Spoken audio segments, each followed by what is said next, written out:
a everyday soft glam kind of makeup, and I'm going to be showing you the entire routine.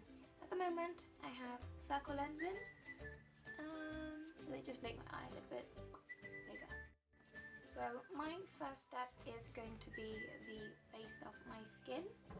At the moment, well, as always actually, I'm always a big fan of a cushion foundation, just because it's nice and convenient, and the one I've got here is the Dior one. So I'm just going to mix A and B to get my skin tone. So we're just going to, nope, too dark, bleh, too light. Cannot see colours today. So, perfect. And then I'll just dab around it to blend it in. So as you can see, I'm doing spot concealing, just because I don't feel the need to put heavy coverage all over my skin. Just when, of course, it's different if, for example, I'm having rashes breaking out or if I've got pigmentation, etc. My foundation application will change, and what type of foundation I go for will also change. But for now, we're just covering.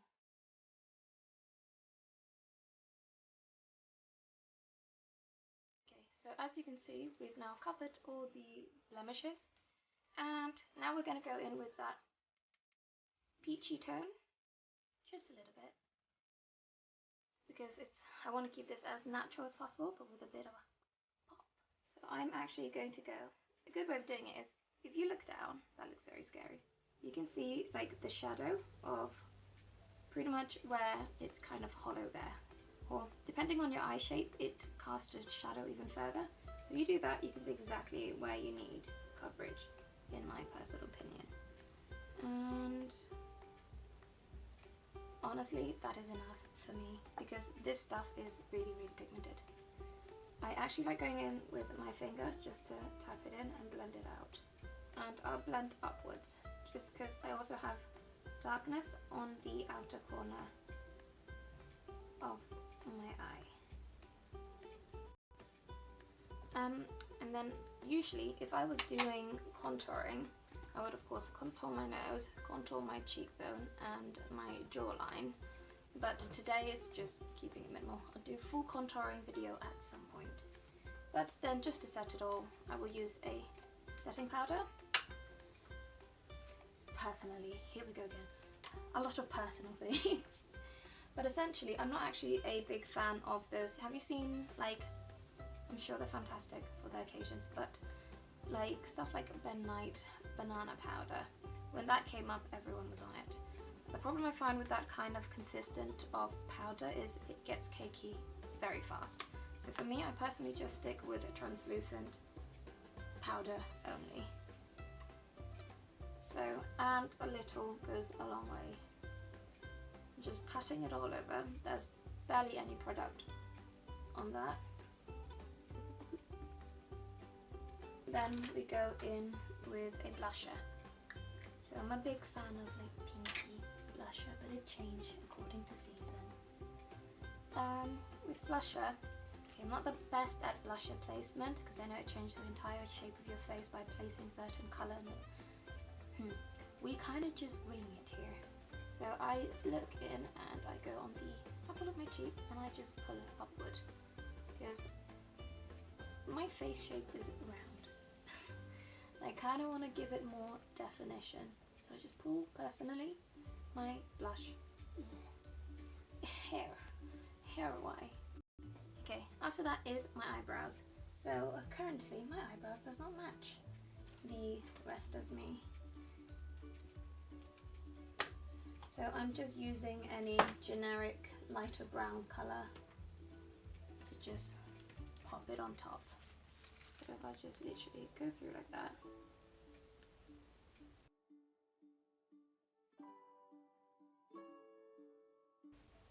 So now that's lightened the actual shade, but it's not quite the same as the hair colour.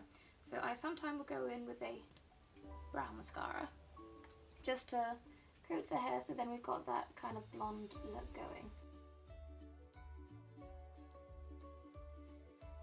It's not perfect, but is as close as I'm going to physically get it to this hair. It is the best of Ashley Ziva's ability.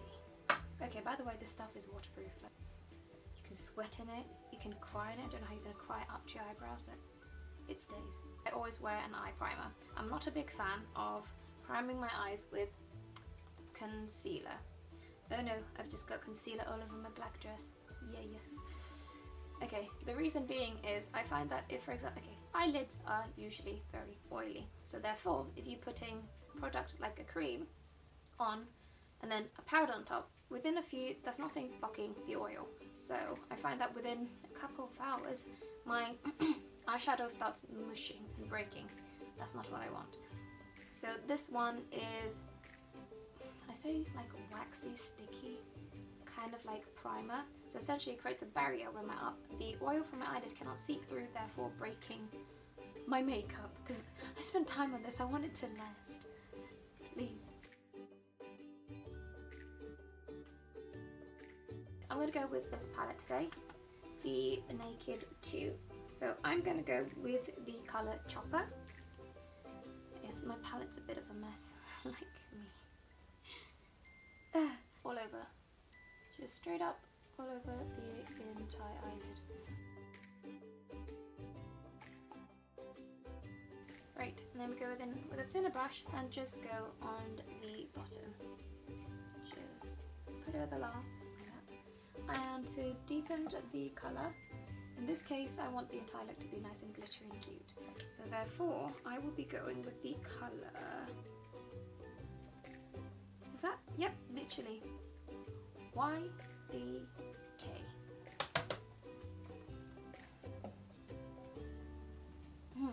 Okay, where should I? Okay, so as for placement of this, I'm going to go at the outer corner of my eyes, as you can see, then a bit more product, then I'm gonna make too much product, then I'm going to go in like a halo effect.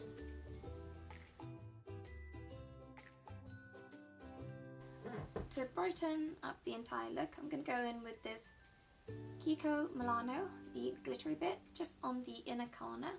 So in this case I'm actually going to be using my pinky finger. You can use a brush if you want, it's up to preference. But for glitter, I find it works better with just finger. So I'm going to swipe that all along. Now we just go in with just any simple eyeliner. There's two ways you can do this. You can have the cat eye look, which you would drag your eyeliner upward, and you can have the other look, which is the one I'm going for. It's like more of a dolly kind of look, where you drag your eyeliner straight down. So it gives you more of a puppy eye kind of effect.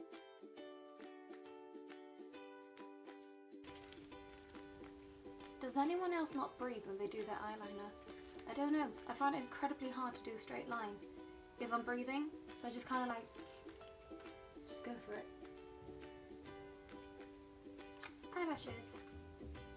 I'm so glad I still managed to find these ones. These are one of my favourite ones actually.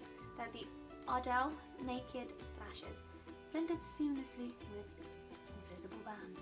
To be honest, it's really comfortable and the way it looks on the eye is beautiful. I'm just going to go in with an eyelash glue.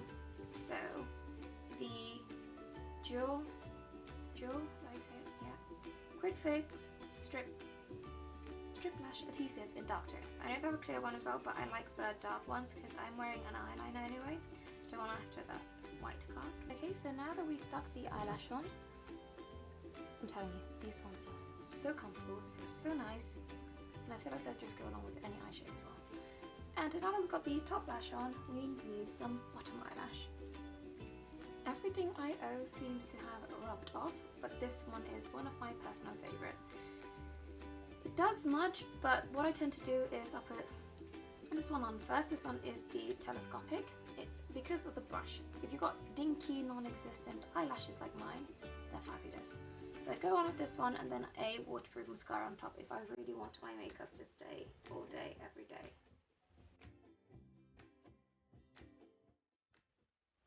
like, as you can see, it does a difference. You just can clearly see one is there and one isn't there. Then we just repeat the step.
Oscar proud.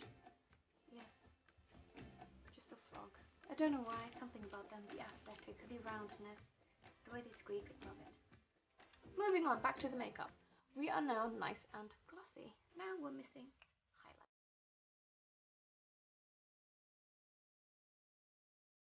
Just a little bit on the bottom. And now we're going to go in with highlighter. Strangely enough, I'm going to use my eyeshadow palette because I actually really like this colour called Beauticool for a highlighter. Don't know why, it just looks really nice as a highlighter. Because at the end of the day, they're pigments. You can use many things for different things, or I like to type myself anyway. So this, you can use a brush, but I'm just going to use my finger and just swipe down very gently is the key on my nose, just to give height. Back. Okay. There. Then you can just put that on your brow bone, the other side of your brow bone. I'm just going to use my finger just to tap it. So sometimes, like, I find I look very cakey and very powdery. Setting spray will do it. Just I have a habit of drenching my face in it, and just let that dry, and it will reduce any powderiness of the foundation, the actual powder, the contour, that whole thing. Just makes it look like skin. Once the setting spray has dried out, this is the final look. The eyes are nice and sparkly. Thank you for watching and hope to see you guys soon. Love you!